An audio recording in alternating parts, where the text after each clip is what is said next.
It's time for the main event. It's the Shoe Shot.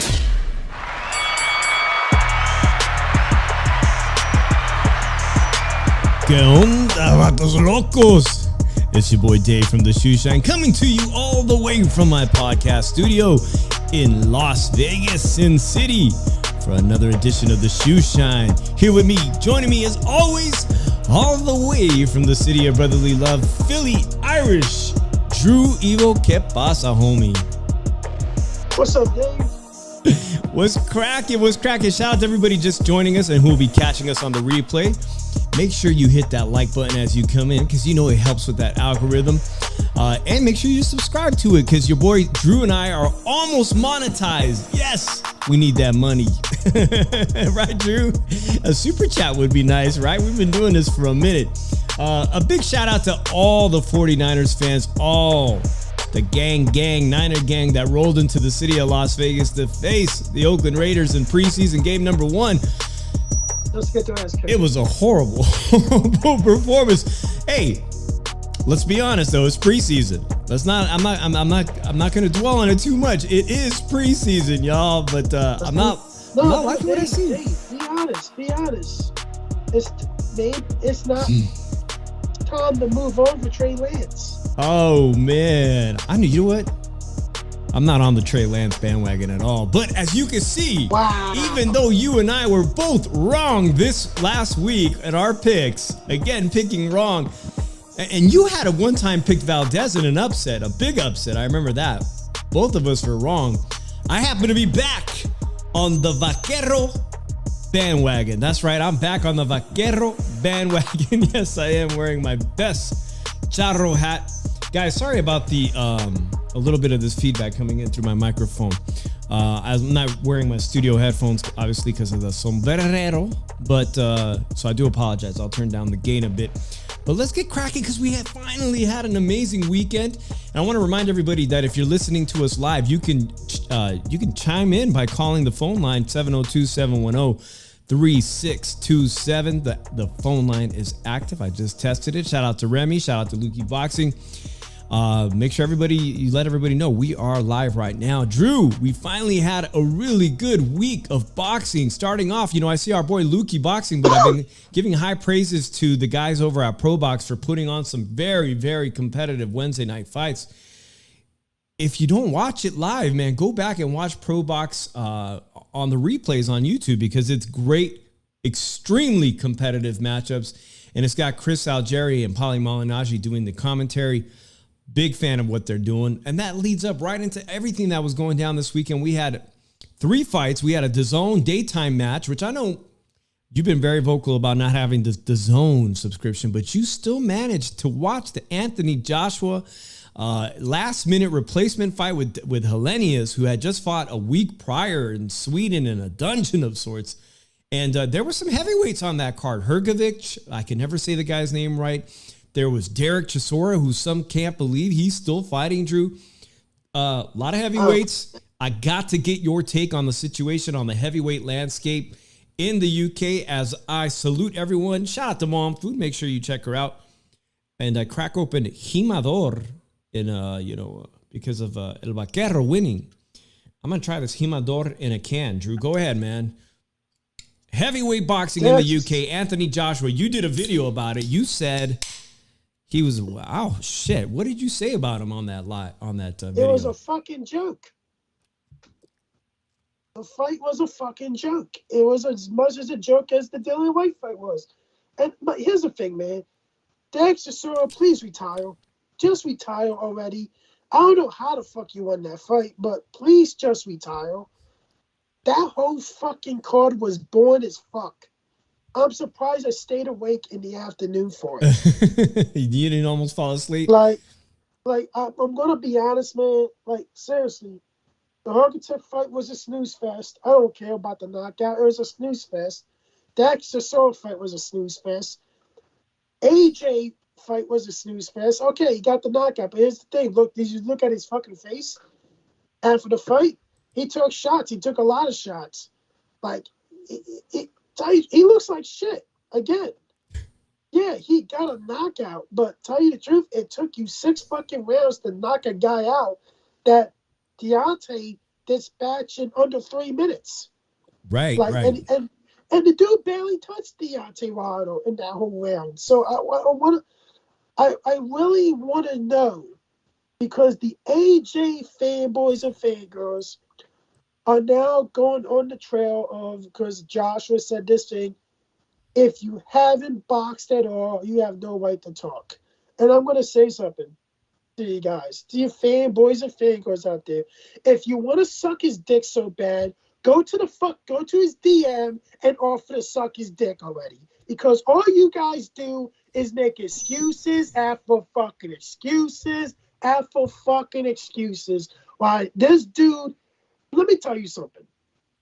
And when I said it in my fucking video, he is not like these fucking back in the day throwback fighters. Because look at the thing right now. You're not. When Lennox Lewis was a unified heavyweight champion, he took on a number 3 ranked Vitaly Klitschko on under 12 days' notice. And then for the dumbass to fucking tell me and said that, oh, Lennox was a unified heavyweight champion, Joshua is not a champion. It doesn't matter. It's more reason why he doesn't fight Vitaly Klitschko, because he's a champion. Like, I don't get how bad these fanboys are, almost as worse as the LDBC motherfuckers. That's how bad they are. And seriously, the LDBC is probably more intelligent than the AJ fanboys and fangirls. Also, real talk. Like, seriously, I'm really getting really fed up with the excuses that they have for AJ. Guys, look at it like this. I won't be surprised if he tries to duck Deontay Wilder. Because I tell you the truth now, he fights Deontay Wilder in December. Yeah, he's getting knocked out within 6 rounds. And I'm not talking about stopped. I'm talking about knocked out cold. And then you guys can make up fucking excuses in the fucking world when he retires and everything. Dave? Yo, I'm glad you bring that up, because I need to see this Wilder fight. I do want to see this fight. There's a lot. First of all, you got 2 guys who have the claim to be former world champions in the heavyweight division. And we need to know who arguably is the 3rd best heavyweight that's still active right now. And it's going to come down to the winner of that fight, Drew.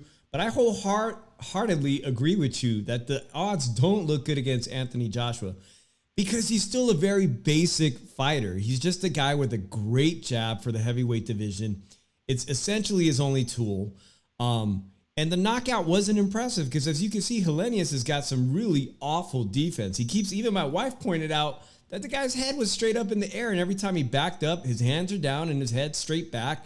He's got the Ryan Garcia defense. Head goes straight back up in the air. He's ready for that knockout.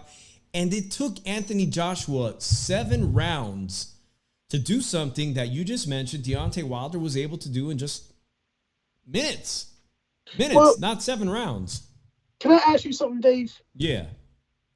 In your opinion, has ANthony Josua changed or improved at all?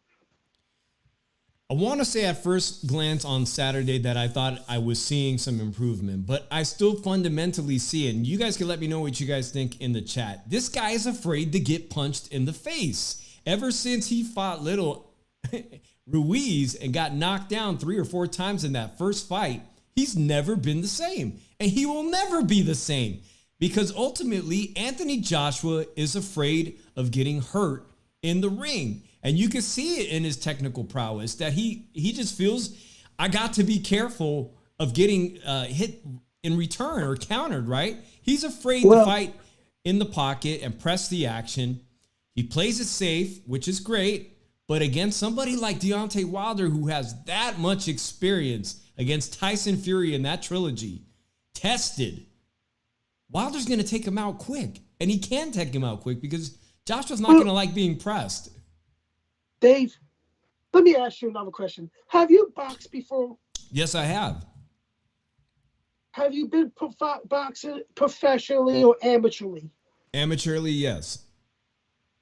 Okay, because tell you the truth, we got to impress the fanboys and the fangirls and AJ here because we gotta have some type of experience in order to comment on this. Because if we don't, we can't comment on it because we feel like that would have no knowledge at all. That's what they're saying now. That's what they're all saying now because AJ can't take criticism. Like I'm sorry, but I'm gonna be honest with you, man. ANthony Josua has a mentality of a fucking 15-year-old kid. And I'm not talking about a smart 15-year-old kid. I'm talking about a crying ass, bitch ass 15-year-old kid. He did live. That's what he has a mentality of. He did live with his mommy quite late in life, to be honest. I don't know if that has anything to do with it. Guys, I'm sorry about my mic. This headphone is making. I gotta press my microphone back. I can keep hearing some feedback. I really apologize about that. I'm not apologizing. I'm keeping it straight. If people don't like it, hey, oh well. Like I don't know what to fucking tell you. Like this is what I'm seeing. This is what I sense. Like tell you the truth. What other excuses does this fan base have for ANthony Josua now? And I want to know. Look, seriously, I want to know the people that really buy into this. Especially the one that I was in a panel and like someone said, oh, they like this better than the Dillian Wright fight. I'm like, are you fucking serious? Didn't fucking Dillian Wright beat Helenius? Yeah. And you know what? There's nothing. I don't want to knock Helenius that bad, man. He was Wilder's sparring partner. He's a super heavyweight. He's a huge guy, but he's got some lousy defense. He's fringe top 10 at best. The only thing Helenius got going on is experience, being a sparring partner of Deontay Wilder. He's fought him. He's fought some big names. But he went, life and death with Kadauki, from the Polish fighter from Brooklyn. I mean, he's gone life to death with that guy. So that's kind of the level of opposition. It was a smart choice picking him up at the last minute. My recap, Hrgovic, Drew, we saw him get that kind of gift decision against Zalil Zhang, the Chinese fighter, Zalil Big Bang Zhang. And now you could see it. He's definitely not going to be a world champion. And he's probably arguably not going to beat Zalil Zhang if they ever rematch. I don't see the improvement there. Derek Chisora, it's a mystery to me how he can keep getting approved the fight in the UK. I don't see why he does. I don't tell you the truth. I don't even see how he won this fight. I didn't think he won this fight. I thought the dude outboxed him for fucking 10 rounds. Just like, I don't know how the fuck they got those scores. I just didn't think he won the fight. Like, I had it like fucking 7 rounds to 3, fucking Washington. But because the thing about it is, all the Derek Chisora was doing was going in there and doing this the whole fucking time, trying to land, and he's getting outboxed. I don't know how the fuck you got. And you want to know something? I'm going to tell you why. I know why, Dave. I know why. All 3 judges were from the UK. They really were. Most of these fights, Dave, if you looked at the card and you see the judges when they introduced them, they were all from the UK. Like, Hrgovic, I'm telling you the truth now, Philip Hrgovic is not going to be a world champion. He's not going to be Alexander Usyk. If he ever fights Zhang, Zhang's going to knock him out. Like, he got a gifted decision. Hrgovic is not that good of a fighter. I don't know why the fuck people avoided him in the first place. But yeah, it was he was a boogeyman. He was avoided. Shout out to Cincinnati Syndicate. He says it's time for some football talk. Drew, we'll talk about football. I got to bring this up. All right, guys, I have found this at my local supermarket, El Jimador. It's kind of a decent tequila. I mean, bargain basement tequila. And I thought this would be a tequila in a can, but this shit says malt beverage. And it's actually really, really good. But malt liquor, damn, that's fucking ghetto. That's ghetto. I apologize. That is really El Jimador. No tequila in this. This is malt beverage, but it's good. It's really good, actually. So, shout out to everybody. Don't forget the phone lines are open. You guys can chime in. Football talk. Why not? 702-710-3627. That was a DAZN fight, Drew. Showtime Sports went toe-to-toe with ESPN, knowing that we were going to have a potential Mexican versus Mexico classic for the books, and it turned out to be a great fight. I was watching it thinking it was going to be like, potentially a fight of the year contender. Now in hindsight, I realized, Monday morning quarterback, it was kind of lopsided, one-sided, but still extremely entertaining, Drew. But I want to bring up the Showtime card because I have been following Gary Antoine Russell, the older brother of Gary Russell. I've been following him since the Olympics, Drew, and I think his potential has been completely wasted. He's now won all his fights by KO, Drew, and he had a spectacular KO on Showtime in just 1 minute, Drew. At PBC, Raleigh Rolando Romero of Las Vegas is the 140-pound titleist. How is an Olympian with the pedigree he has sitting in the back seat at the back of the rankings the way he is, and Raleigh Romero and some other unknown guy who's getting first dibs from the WBA to fight Raleigh? How is he at the back of the pack with such tremendous talent? All right, this guy should arguably be in the top 5 of every sanctioning body, but he chooses to fight once a year. Once a freaking year. I don't know. Like the Russians, that's all they do is fight once a year. They collect that paycheck and then they figure they can live off it for a year. Then they move on and then they do it again. That's how they do it. But here's the thing: what happens when you can't fight no more and you have no paycheck coming in?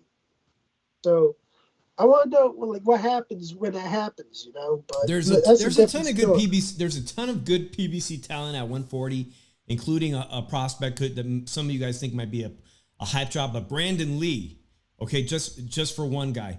You got Oscar De La Hoya wanting to possibly promote Ryan Garcia again with maybe someone from the PBC stable. There's just a ton of people that you could potentially match this guy up. You fed him somebody again for highlight reel KO. Please match this guy up appropriately. Let's see what the former Olympian is made of. Gary Antoine Russell. Also, Drew, on that Showtime card, there was a Puerto Rico versus Nicaragua vacant 118-pound belt. This is a belt that Inoue, the monster, we've just been talking about the monster. This is a belt that was up for grabs. And the Puerto Rican fighter, Rodriguez, is a former world champion. He already had the title 5 years ago.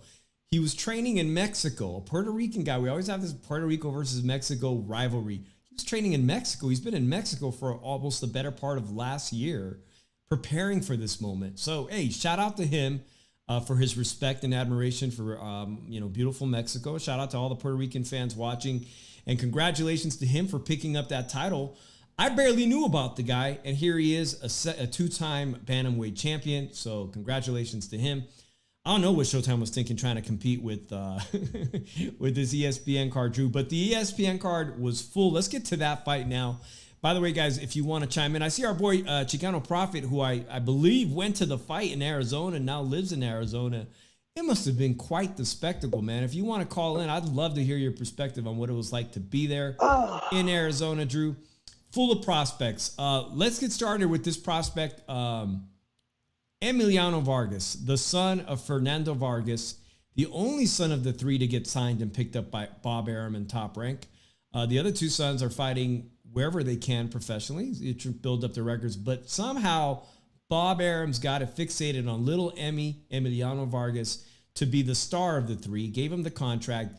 He delivers in a very exciting second round. I believe that there was a second round KO on a nice little KO streak. And it turns out, Drew, that today I was reading September 15th, Mexican Independence Day weekend. He's going to get a shot to debut his skills on the actual televised portion of the main card. So shout out to him, Emiliano Vargas of Las Vegas. We got our first caller. Let's take this call real quick. We're talking about the ESPN card. Navarette El Vaquero is back. I am back on the bandwagon. 503, you're on with the Shoe Shine. What's happening? This is the Chicano Prophet calling in. Hey, Chicano. Shout out to you, man. Were you in the house in Arizona? I sure was, man. And you're right, dude. It was a good time there, man. I got there early. Lots of raza up in the house, dude. And it was a full place. I'll tell you that. Also, lots of Mexicans from Mexico. I went with my girlfriend, and she's got a better command of the language. And she said, well, you can tell how rich some of the Spanish is here that some of these people are talking. They got to be from Mexico. And I don't mean like Mexico privileged rich. And although they had some money because they traveled, I would say it was like 40% from Navarette, right? Traveled from Mexico. And then the rest were from the local area, right? For the hometown boy Valdez. It was a hot crowd, man. And it was a lot of fun. I want to give praise to the Phoenix, Arizona area because they're really turning into a great boxing town. I can remember just a few years back when they were kind of like a rough crowd when they were throwing bottles at Julio Cesar Chavez when he quit. But then again, I mean, who wouldn't throw beer bottles? But it's really turning into a rich fighting town. And of course, Arizona has some great up and coming contenders like Jesus Ramos Jr., who will be fighting. I wanted to bring this up too, man, Chicano, but Jesus Ramos Jr., who's friends with your friends out of the Phoenix area, Casa Grande, I believe, will be the co-main event for none other than Canelo Alvarez versus Charlo, Drew. Big opportunity for him to be the co-main on a humongous pay-per-view. Recently, I believe he could not fight in that last fight, Chicano. He had an injury, but he's going to get the nod to be the co-main against Erickson Lubin, Drew, at 154. And so shout out to everybody in Phoenix. But Chicano, give me your hot take on these prospects, man. What did you think about the prospects? I mentioned Emiliano Vargas. Of course, Richard Torres, a silver medalist. Did you see his knockout? Yeah, I saw both knockouts. As far as Vargas goes, man, the crowd got behind him. I don't think anybody knew who he was, but everybody knew Vargas, man. Senior, of course, right? And so they all had a good time just rooting for that family because, we all had some good memories with Vargas fighting back in the day. So I was rooting for him naturally, too. I think the young man composed himself very well. You could tell that this little Mexican opponent who had a very shot record thought he was good. Did we lose Chicano? Chicano, are you still there?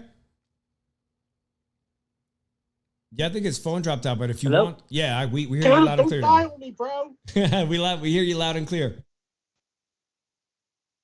Oh, yeah, I was just saying that, I thought it was interesting how the opponent tried to go in there and bully the young man, the prospect, but you know what?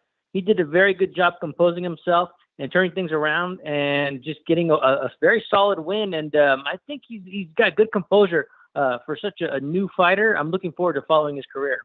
Yeah, I highly agree with you. It seems that of the three sons, he's got the highest ring IQ and most likely the highest ceiling potential, which is why having the pick of the litter, figuratively saying, Bob chose Emiliano Vargas to be the predecessor to his great father, the legend. And here I have a picture of the three sons. Julio Cesar Chavez was in the house too. God, it was full of celebrity boxing. Barreras and Morales, did you get to see them and the audience response to them sitting in the audience? Definitely. The crowd was very appreciative of the local legends.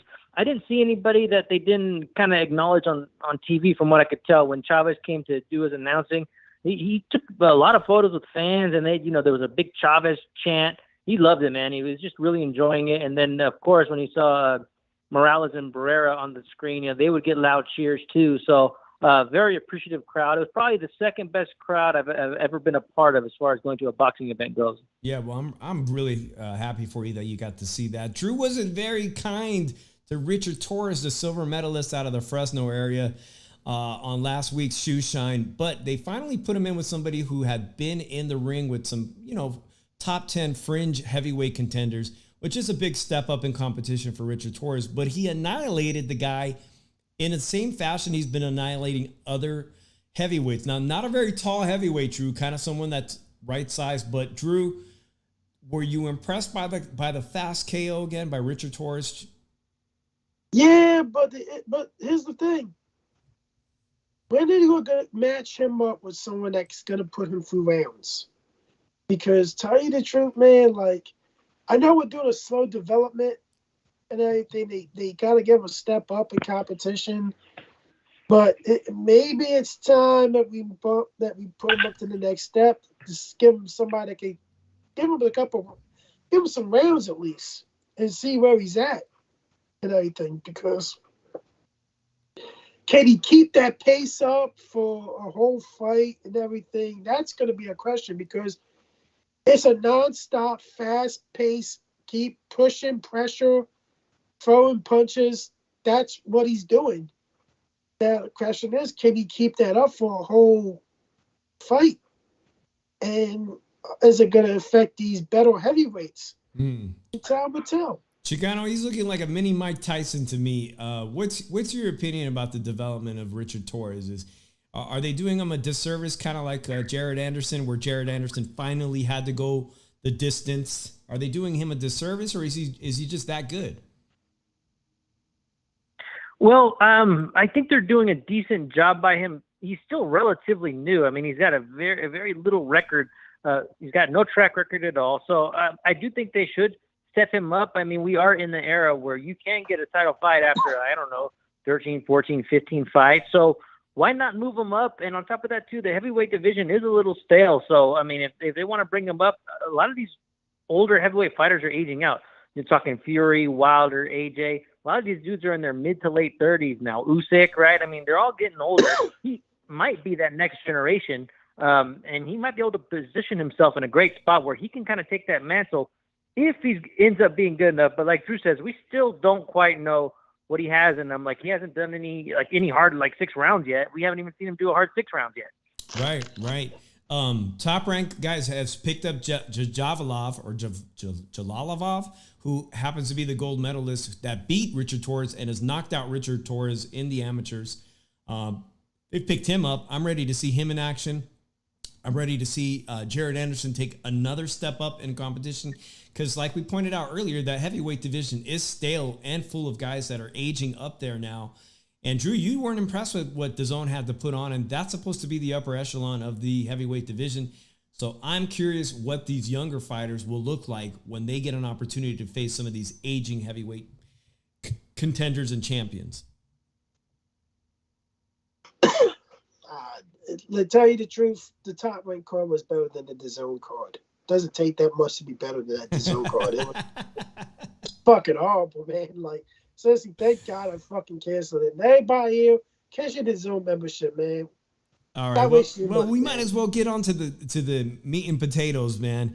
Chicano, you were there for what potentially was billed as possibly the next Barreras versus Morales, a fight that could potentially have trilogy all over it. And I have to say that immediately after the fight, I was kind of on a boxing high saying, there's definitely got to be a rematch. And it was because I say that because Oscar Valdez, while he may not win the rematch, he just gave everything. He left everything in the ring. He never quit trying. And I'm wondering if, like, on an off night, if he might do better or not possibly land that lucky punch he landed against the Scorpion guy. What was his name, Drew? He knocked him out cold. Burchell? Yeah, Miguel Burchell. I'm wondering if he could land that punch and hurt him in a rematch. I thought he fought tremendously valiant. He showed the true heart of a champion, a two-division champion, Valdez. But again, like when I saw him fight against Shakur Stevenson, he was pretty much smoked for the majority of the fight. And unlike what Shakur Stevenson did, which was schooling him in boxing, he was genuinely beat up and hurt by Navarette. His face was just pummeled. So I'll start with you, Chicano, because you were there, man. What was your takeaway from this tremendous Mexican classic? Well, my main takeaway is that I think Navarette was a bit underestimated. This was a good fight going in, and the odds were close, but everybody, and there's nothing wrong with it, because it was a close fight on paper, almost everybody picked Valdez, and I think everybody passed off Navarette's skill set. One of the things that I've been hearing is people are just saying, oh, well, it's just because Navarette was awkward. Like I don't know if they're using that as an excuse as to why they got the pick wrong. There's nothing wrong with picking Valdez, but there's a lot more to it. You could assess the disparity in punch volume. You could talk about the disparity in, your foot movement. If you ask me, people are saying Navarette's footwork wasn't all that great. And I would agree, but he was able to move around the ring. Also, he was able to time when Valdez would do his offensive output. Navarette had him timed, right? Valdez ended up looking a bit one-dimensional as well. All right. And on top of that, there was a discrepancy in athleticism, right? So it wasn't just oh, it's just because Navarette is awkward, right? No, I mean, we need to give this guy his credit. Navarette has an unorthodox skill set, but it works for him, and I think he was underestimated. And I don't think this fight, if they did it again, I don't think anything different would happen, to be honest with you. But I do agree with you, Dave. I want to give a shout out to Valdez, man. He did fight like a warrior, man. Dude, his eye, even from my cheek seats, I could see his eye was all fucked up. And you could tell he didn't like it when he was getting peppered in that eye, but he did a good job trying to finish out the fight and win. But ultimately, he did come up short. I scored it 8-4. 8-4. That's pretty damn accurate. Drew, you and I both picked it wrong. And partly for me, the majority of it was the decline I saw of Navarette as he was defending his title at 126. I can remember, I think his name was Diaz, the Puerto Rican fighter that just gave him hell. It was such a hard fight for Navarette, and I thought Diaz didn't give enough credit for giving him hell. And then you have Liam, the Australian fighter, in his debut at 130 pounds for that vacant 130 strap that Shakur Stevenson had left behind. I thought Navarette in that first half of that fight was like, man, he's not even comfortable at 130. He's even at that weight, he looks washed up. And so going into this fight, I know he came back, rallied back, and impressively won. And that was dramatic and it was exciting. And it's exactly what you want out of a champion. But I had to think, man, Valdez is the fresher of the two. But let's be honest, Valdez has been on a shitload of wars himself, right, Chicano? I mean, he's taking a beating from Shakur Stevenson. He's had his jaw broken. He's been dropped by Adam Blue Nose Lopez. He's been in some wars. He's got a lot of miles on him. And now I start to see, man, I shouldn't have gone against Navarette. But Drew, what's your takeaway from this, man? There's a lot of weak fighters at 130 pounds that I think Navarette could potentially now unify some of these titles. I had it 9-3 generously. I thought it could have been 10-2. I really think this was one-sided. I really I had someone said that they had it 7-5, and he asked the judges what fight were they watching. No, the question is, what the fuck was you watching? You had to be a fanboy. I had to be a fanboy, I guess. But I picked Valdez to win by knockout. I was wrong. I admit I was wrong. I really had a 10-2. But he was looking for that. But you're right. He was looking for that knockout, and at times he was landing that left hook, that his dangerous left hook. It just wasn't hurting Navarette. Here's the main issue of this fight that went wrong. He does have really bad footwork, Navarette, and I'm going to tell you this right now. All night, Oscar Valdez fought Navarette's fight and not his fight. He tried to bang with him. It was a mistake. You were to box him like you did the Belchel. Every time Navarette would punch and lead in, he was open for a counter shot, and you did not take the counter shot. When Reynoso in the corner told you repeatedly, be patient, Oscar, be patient. When he comes in, that's when you counter him. You have to be the counter puncher. He didn't do it. He did tell him that. You're right. Eddie Reynoso did say this fight he said it in Spanish, this fight's going to be won by counterpunching. Valdez, it seemed, tried to make that adjustment, but he was always fighting behind. What I saw, Chicano, was that Navarette came on and started the fight with tremendous fury. I mean, the guy, we have the CompuBox here. How do you beat a guy throwing 400 punches to another guy's 1,000 punches? He started off fast and aggressive, set the tone, set the rhythm, and Oscar Valdez could never get into rhythm, not even to counter him. Maybe a handful of times he landed a left hook or a right hand, but that was it. He could not find his own rhythm or get in range. But what do you think, Chicano? Great observation, Dave. I mean, I totally agree. There was a rhythm discrepancy. Emmanuel Navarette set the tone for this fight. Like you said, he started out hot, threw a lot of punches, and on top of that, too, he would always punch Valdez as Valdez was on the way out. Valdez couldn't just sustain a front foot, I'm going to stand my ground and own the real estate type fight. Like, Navarette would always get it back. On top of that, Navarette was excellent at closing out the rounds. So even if a round was somewhat even, man, he would throw like a 6, 4, 5, 6 punch combination, actually land quite a few of them. And when those last minute flurries happened, Valdez just didn't have any answer for it, man. So Navarette was putting stamps on each round that he won. He just dictated everything. And like I said, from where I was, because I was up above it, I'm sure you guys could see this on the TV. Like, he was able to time when Valdez would come in, and he would duck a lot of the work too, man. Like, I was thoroughly impressed with Navarrette's sense of rhythm throughout this entire fight. And like, people are talking about rematch. I don't think there should be a rematch. This wasn't even close for a rematch. And anybody that had this fight close, I really think you should really do some soul searching and change your perspective on boxing, because I don't know what the fuck are you talking about. Like, I seen people had bad scorecards. I'll tell you one, Triple G Canelo 3 had it a draw. It was the worst fucking scorecard I ever had in my life, by the way. But like, this wasn't even close. This was not a close fight. This was at best a 9-3 contest. Navarette, the punch output, Oscar Valdez not countering him when he had to. It was the wrong game plan. He was not listening to Reynoso's playing and everything. And I'm going to be honest, I don't think Valdez has it in him anymore. He just looked bad at the end, like the way he was talking. Drew, and I want to ask Chicano, okay, so they had the legends in there, Barreras and Morales.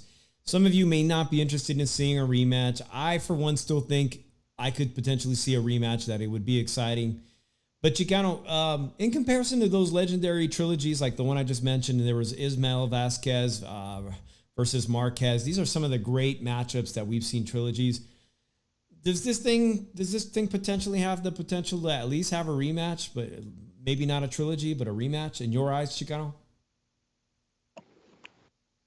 Only if it was a money grab, perhaps. I think that if you were a Valdez fan, and like I said, I think that I would say 60 to 70% of that crowd was there for Valdez. Like, it'd be hard to have much hope that, things could be different. If you know what you're looking at, that things would be different. Like, with those other great rivalries that you mentioned, like, even though there was a winner in that first fight, obviously, like, there was still room to kind of see what would happen. I feel like with where they're at, like, each fighter, like, with the stage of where they're at, like, it doesn't really make sense right now, in my opinion. I mean, there might be bigger fish to fry, but I mean, they did make a lot of money with this fight. I mean, they sold it well. So, I mean, it really depends on what they want to do. But, I mean, I could see Navarrete, I know it sounds crazy, but, I mean, people are already talking about him versus Shakur, right? Like you said, Dave, maybe he could just stick around and start unifying. I think the division is his until he decides to give it up. But I think we could see a decent reign from Navarrete in this weight class for at least maybe 1 to 2 years. I like what I saw.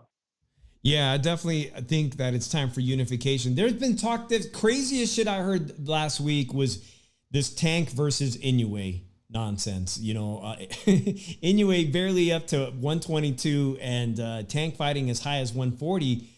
But I could potentially see a super fight between Navarrete, a great Mexican fighter, versus Tank Davis. And why am I the only person I've heard talking about this today? They're 5 pounds apart, guys, and Tank has brought up many guys from 130 pounds.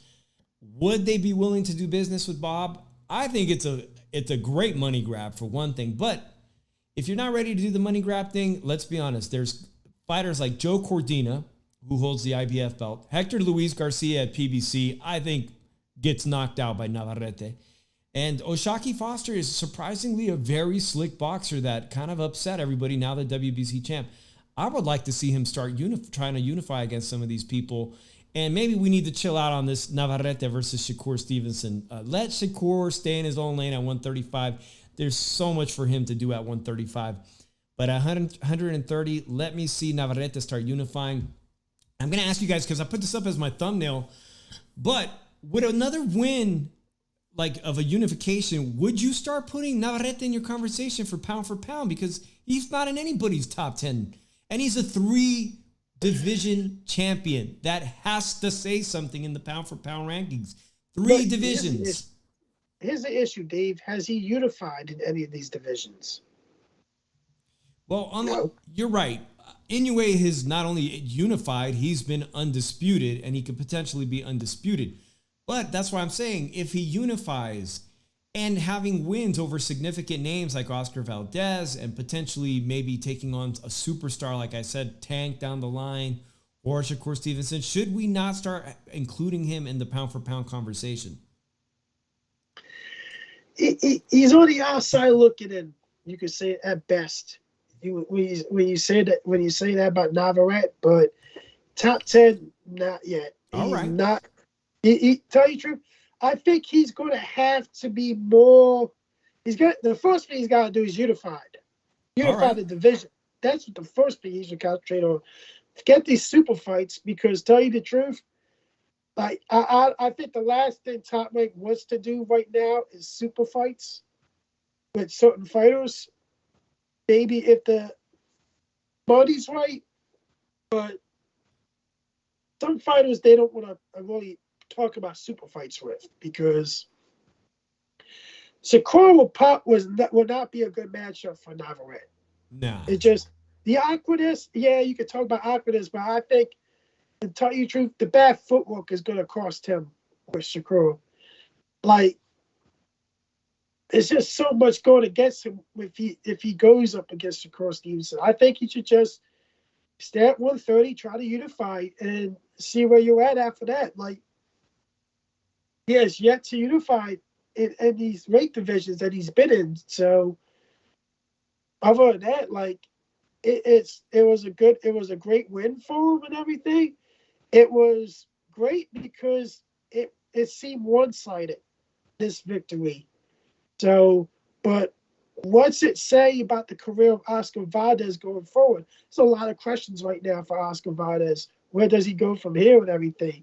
Like, is he too small for 130 or so? Maybe, maybe not. But he's at a crossroads right now, and he's got to figure out, does he still want to do this and everything? Because he didn't listen to his trainer. So that means that your heart was in another place in this fight, and you just do it. You didn't do it. You just couldn't get the job done. But other than that, like, it's just a lot of questions right now. Chicano, you still with us?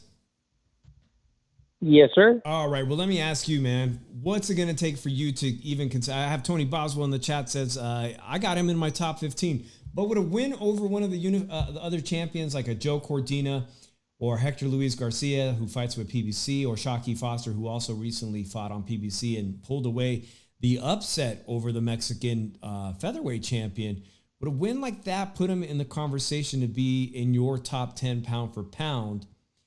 And should he even think about going higher than 130?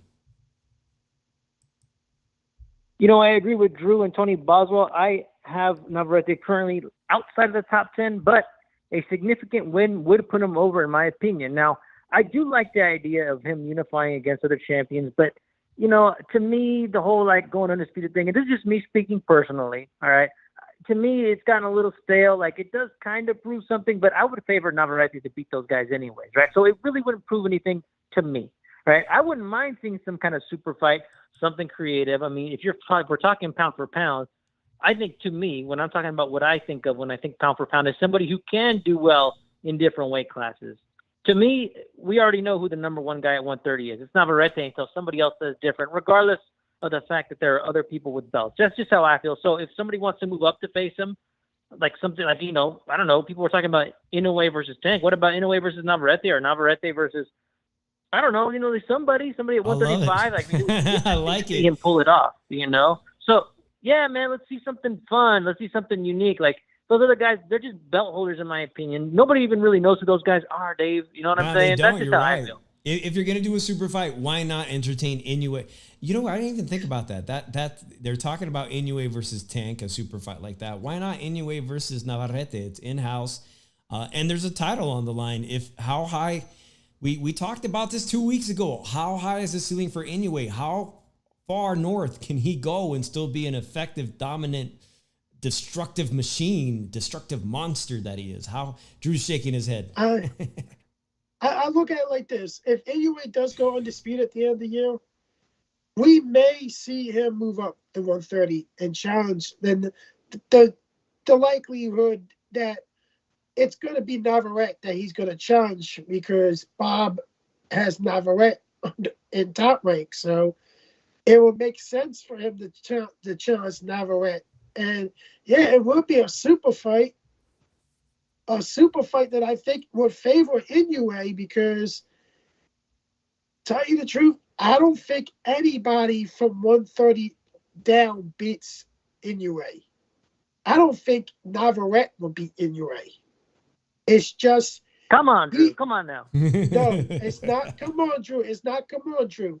Inoue got some excellent skills, and he's an excellent boxer and everything, and he has the pop to do it, man. Like, I just don't see nobody from 130 down beating Inoue. I just don't see it. Like, it's just the awkwardness may cause Inoue problems for at least 3 or 4 rounds, but after that, I think Inoue goes to work and stops Navarette. Like, Navarette can be hurt. Navarette has been almost stopped. He does have a 1 in his loss column. Like, I just don't.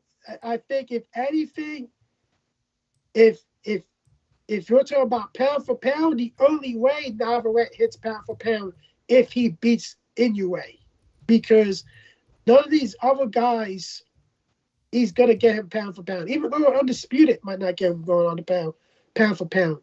And why would you move up in weight to be the smaller guy, but you can entertain a guy that move up like 8 pounds and be the bigger guy?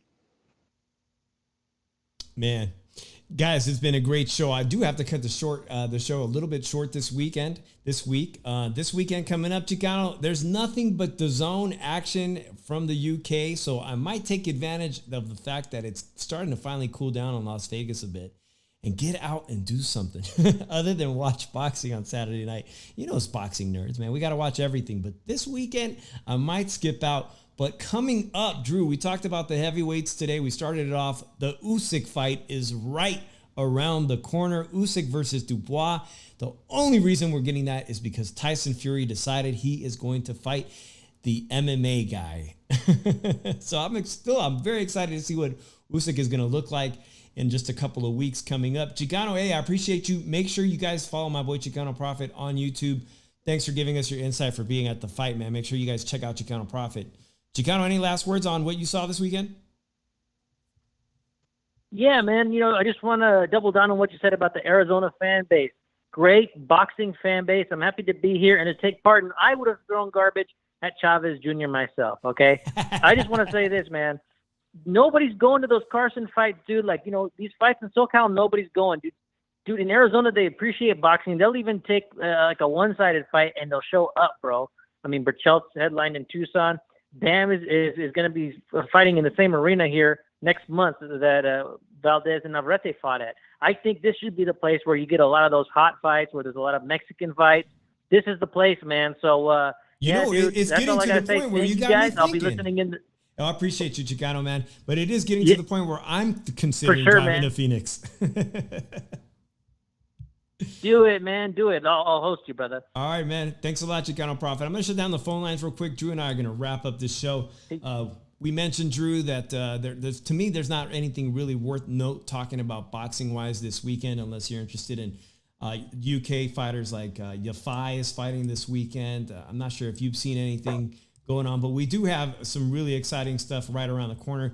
September's right around the corner. We're going to have Usyk versus Dubois. September 15th, Mexican Independence Day weekend. There's going to be tremendous amount of cards. The top ranked card, Drew, is El Venado Lopez, okay, who recently won that 126-pound champion.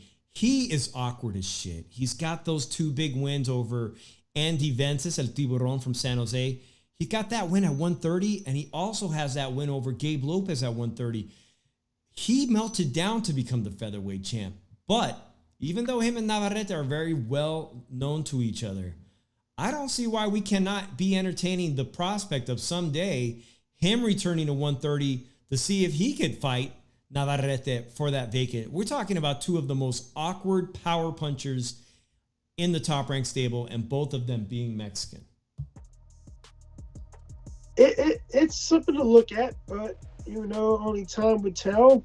Like, it only time will tell. Like as you said, we have nothing to look forward to. Like the UK's trying to promote Warrington versus Lee Wood. I honestly don't give a fuck about it and everything because they both got their ass kicked by Bronco Law and Emiliano Lopez. So I just want to know, man, like, people, just go with what I'm saying. Cancel your DAZN subscription. They're robbing your pockets. They're doing a disservice to you as a boxing fan. And it's a shame that it's being let to go on this long. And they seen that once Canelo left, they lost their money. Yeah, wow. We were just talking about the September 15 Mexican Independence Day is right around the corner. There are no big fights here in Las Vegas. That fight's not going to be here. I just saw my homegirl, Michelle Monroe. Shout out to Michelle, who had just told me she just been out to Arizona. Like I said, if these fights keep getting interesting like this, Drew, I might take that drive over to Phoenix because, you know, one thing that area has is some badass Indian casinos, man. And they're hosting the fights at some of these Indian casinos. Make a weekend out of it. You guys got me thinking, man. I might get out of Las Vegas and head over to Phoenix for a super fight like that. That's how entertained I was checking out that fight this weekend. And shout out to Chicano for joining us on our panel today. Who was there live? Shout out to everybody from the Arizona area. I'm Dave from the Shoe Shine. Thank you guys for joining us. Drew and I are almost monetized, so if you want to watch these replays or just give us a like, give us a thumbs up, drop a comment, anything to help us out on the algorithm. We are on the cusp of being monetized. Hard work that we've been putting into this podcast for 2 years. Hopefully will finally come to fruition. So make sure you hit that subscribe button and the notification so you know when we're on every Monday. Hello, Mom Food. Thank you for joining us, everybody that joined us today. Drew, any final words on what you saw this past week? I'm speechless. Speechless. Must have been my vaquero hat. Thanks a lot, guys. We will be here next week. I appreciate each and one of you guys for joining us. I'm Dave, Philly Irish. We'll see you guys next week. Peace out, everybody.